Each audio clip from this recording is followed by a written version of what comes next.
Continuamos en Edición Central y hoy, como todos los jueves, en nuestro bloque Visión Cultural.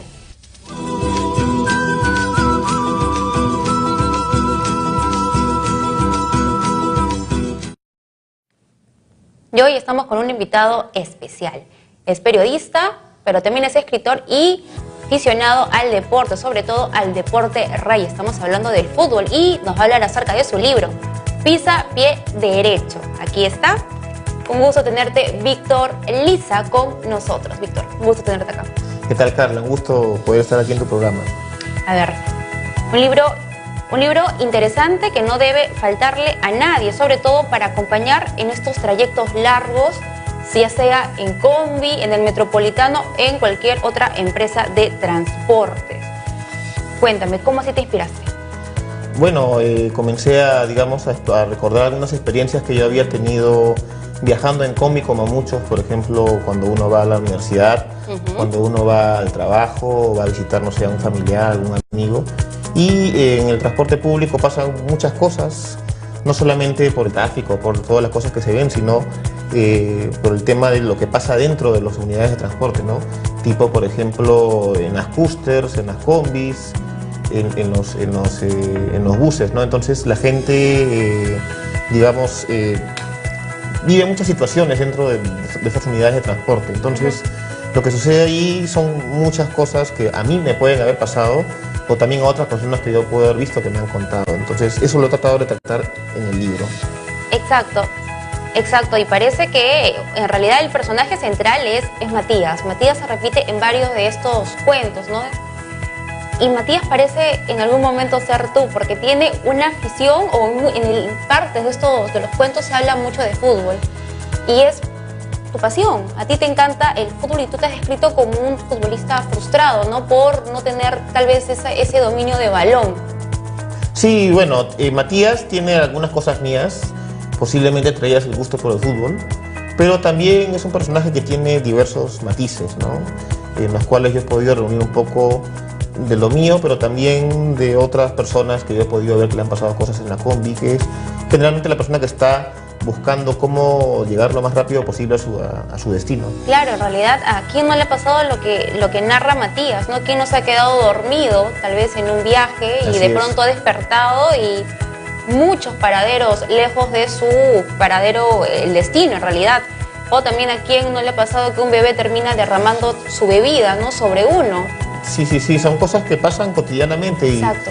Y lo que yo he tratado de hacer es darle forma, contarlas, para que la gente pueda tener, un poco de recordar lo que pasa, pero de una manera divertida. Pero también, aparte de lo divertido, es que a través de la mirada de Matías, porque empieza, el primer cuento incluso es Matías pequeño, donde su mamá lo acompaña, ¿no?, en el bus, para luego él ya comenzar a andar solo, a viajar solo por los buses, pero a través de su mirada puedes ver esa Lima, ¿no? Esa Lima que termina por engullirlo todo, por cambiarlo todo, arrasar con todo. Entonces también es una mirada a eso, ¿no?, a esta ciudad. Sí, un poco. Esta ciudad, estamos viendo ahorita que estamos en campaña municipal electoral, se habla mucho del tema del transporte, que en realidad, cuando yo escribí este libro, eran hace unos 8 o 7 años que comencé a escribirlo, y hará unos 3, 4 que le agregué algunas cosas más, pero en esa época, por ejemplo, todavía no existía el metropolitano, o recién se estaba implementando el metropolitano.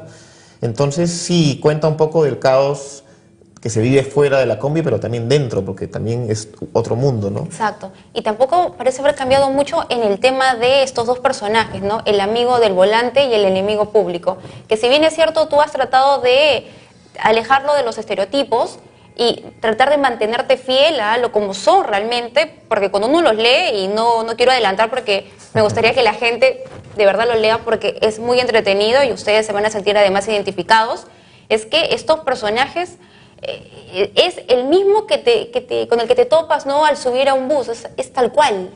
Sí, he tratado, como tú dices, de no estereotiparlos, sino de escribirlos tal como son promedio, ¿no? Y también son producto un poco de que ellos también viven con un estrés.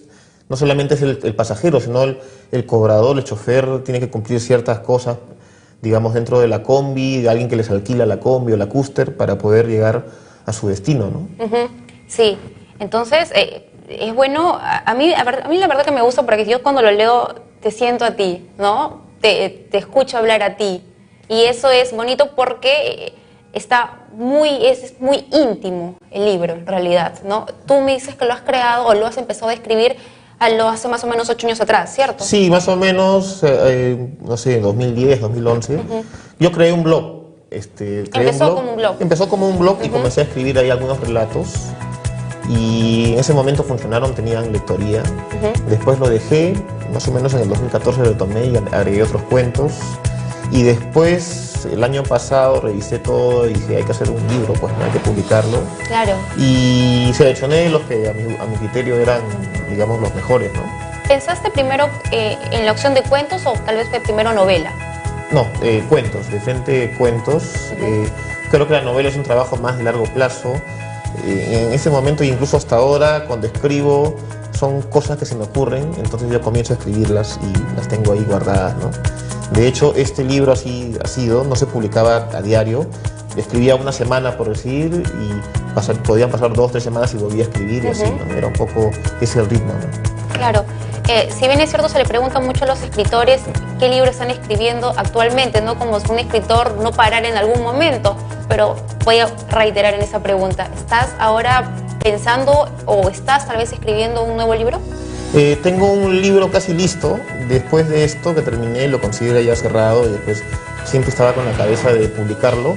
Comencé a escribir otras cosas, digamos cuentos, relatos, pero ya no con un solo tema, sino como aislados, ya que tenían que ver un poco más con la vida cotidiana de uno, o lo que uno veía, o digamos, de ideas o de situaciones que uno le han ocurrido o que ha visto. Lo tengo ahí cocinándolo todavía, espero que el próximo año, Dios mediante, se pueda publicar. Genial, y de hecho estaremos aquí de todas maneras para hablar de ese libro.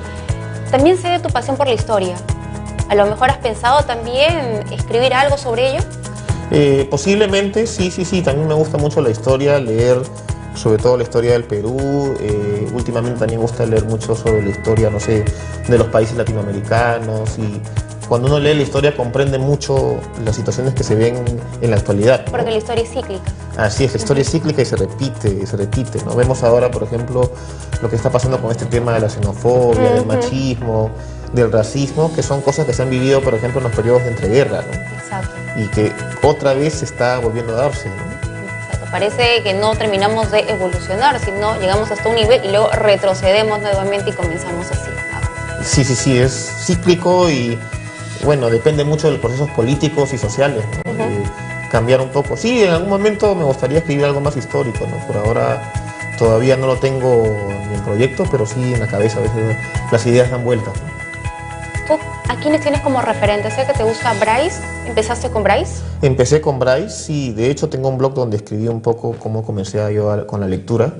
Con Bryce fue un primer libro que me regalaron, Dos señoras conversan. Después he leído Un mundo para Julius. Pero después, bueno, a nivel peruano, digamos, Ribeiro, Vargas Llosa. Y a nivel ya más universal, me gusta mucho José Saramago. Me gusta también leer, bueno, he leído mucho los relatos de Arthur Conan Doyle, Sherlock Holmes. Y de a poco sí he estado tratando de leer en estos tiempos, sobre todo el año pasado, más clásicos, ¿no? García Márquez, etcétera, ¿no? Has estado leyendo ganadores de premios, pero también ahora creo que, o no sé, porque hay gente que va a una feria y busca novedades, ¿no? Y simplemente va a la contratapa y de pronto dice, esto me interesa y lo compra. Pero en tu caso tienes una lista, ¿no? A seguir. Sí, bueno, el año pasado más que nada, porque en realidad es como que antes agarraba un libro que tenía por ahí, lo leía, terminaba, después, no, bueno, ese de aquí y así. El año pasado decidí hacer como una especie de reglas para leer, disciplinarme un poco y comenzar a leer algunos de los libros que yo tenía ahí, Nobel y otros clásicos, ¿no? Claro. Por ahí, y este año sí me he desordenado un poquito, pero estoy tratando otra vez de retomar ese ritmo. ¿Y es un libro, termino y empiezo otro, o simultáneamente estás leyendo varios libros? Trato de terminar un libro y comenzar con otro, ahora por unos temas, digamos, de trabajo que estoy emprendiendo a nivel, digamos, de difusión, de temas culturales, y estoy leyendo algunos otros libros para hacer reseñas, para hacer notas de prensa, ese tipo de cosas, ¿no? Claro. Muchos escritores empezaron siendo periodistas y luego dieron el paso para ya ser escritores.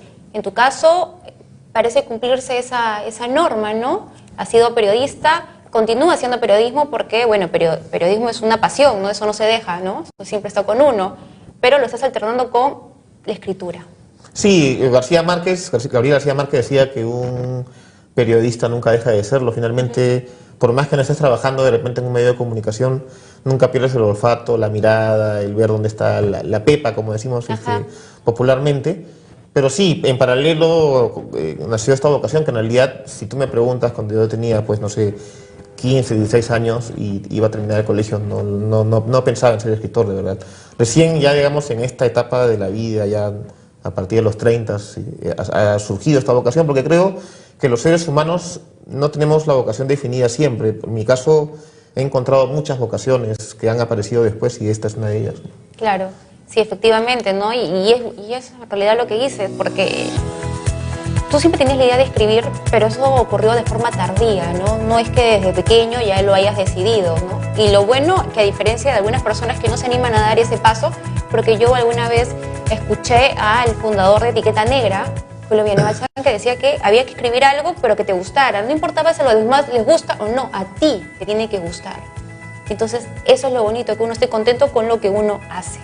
Sí, sí, sí. De hecho, cuando hacía periodismo más de medios, yo creo que el escribir todos los días, te acostumbras a no solamente a, digamos, contar las noticias que pasan en el día a día, relatar los sucesos policiales, locales, políticos, sino que ahí mismo estás contando historias, estás contando a la gente las cosas que suceden, y allí yo creo que llega como una especie de acostumbrarse a escribir, ¿no?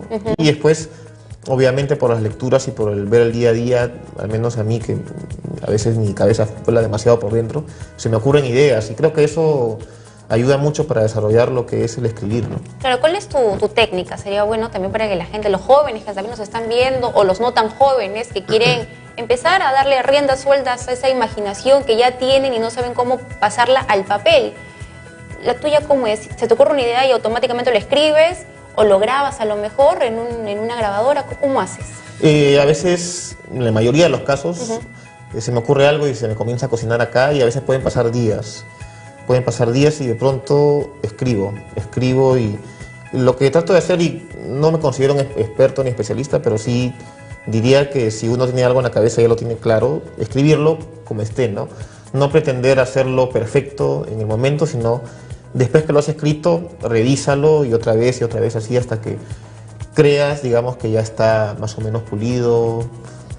Eso creo que puede ayudar mucho, ¿no? Claro, como decía, creo que también lo dijo Mariela Patriu en la época de Beleverde, y también creo que se lo dijo César Hildebrand, que al texto había que golpearlo varias veces. Sí, pelearse con el texto en realidad es la cosa. Es como, por ejemplo, uno lee a Borges y a Cortázar. Borges parece que fluye, ¿no? Él escribe y no pasa nada, no se pelea. En cambio, Cortázar sí se nota que había una pelea con el papel en ese momento, ahora un poco con la pantalla blanca de la computadora, ¿no? Pero sí, es un poco eso, pelearse con el texto. Exacto, ¿no? Entonces a la gente que nos está viendo, también a los jóvenes y no tan jóvenes, ya saben, ¿no? A pelearse constantemente con el texto. Y háblame de fútbol, porque no podemos, tú eres hincha de El Boys. Soy hincha del Boys, así y es. Y dicen que para ser hincha del Boys hay que ser sufrido, ¿no? Porque el Boys tenía una mala racha, estaba en segunda y ahora parece haber florecido, ¿no? Los buenos tiempos le sonríen al Boys. ¿Cómo te sientes al respecto? Bueno, muy contento de que el equipo otra vez esté en primera división después de algunos años. Por fin, la misilera. Por fin la misilera otra vez, como en sus buenas épocas. En el campeonato, digamos, no estamos tan bien. Creo que es un proceso de adaptación a la categoría. Considero también que no se han hecho unas contrataciones muy buenas en el equipo, pero que creo que de la mano de Wilmar Valencia, que es el entrenador, se está reflotando un poco el equipo. Y esperemos pues que termine el campeonato lo mejor posible para que en la siguiente temporada haya una mejor performance y que la Rosada otra vez pueda tener sus épocas de gloria, ¿no? Exacto, ¿no? Y tal vez a lo mejor por ahí exista un libro también en base a ese equipo de tus amores, ¿no? Como es La Rosada. Sí, ¿por qué no? Sí, claro, habría que incluir un poco el tema del Sport Boys. Claro, porque ha habido, en realidad, incluso creo que hubo un libro de cuentos donde jugadores habían escrito. Uno de ellos, este jugador de Sporting Cristal, Cazulo, había también participado, un libro interesante, su cuento muy elaborado además, por así decirlo. Entonces también deberíamos tener un libro de fútbol, ¿no? De La Rosada, porque es un equipo que tiene bastante sentimiento e historia además. Sí, es un equipo con historia, es el que nos representó completo en las Olimpiadas de Berlín 36, el primer campeón de fútbol profesional peruano. Entonces sí, es un equipo histórico, los equipos, digamos, de Lima, los grandes, reconocen un poco la historia del Boys, así como del Municipal y de otros equipos importantes en el Perú, ¿no? Melgar, Como el Cienciano, Cristal también. Cristal también, Alianza, Universitario, ¿no? Exacto. Víctor, ya nos vamos quedando cortos con el tiempo, pero por favor, ¿dónde podemos conseguir el libro? ¿En qué librerías están? Está en la librería El Virrey de Miraflores, también lo pueden encontrar en Comunitas, en Sur, que están en San Isidro, y también en Ibero de esta avenida Espinar. Ahí Claro. pueden encontrar el libro. O si no, en la misma editorial Caja Negra, en la página de Facebook, hay un número, se puede llamar y lo pueden conseguir a domicilio. Ahí está. Entonces ya sabe, todos a ir corriendo a la librería más cercana a conseguir este libro. Es un libro interesante donde usted se va a sentir representado y además la va a pasar bien, lo va a acompañar en estos viajes que a veces son tediosos, largos, angustiantes para algunos. Pues bien, qué mejor que acompañarlos con una muy buena lectura. Y de la mano, como siempre, de Víctor Liz. Así que ya sabe, Pisa, pie derecho, cuentos a bordos de combi en las calles de Lima. Ya lo tiene ahí está la invitación hecha. Muchas gracias, Víctor, un gusto tenerte acá. Y ahora son las 8:01.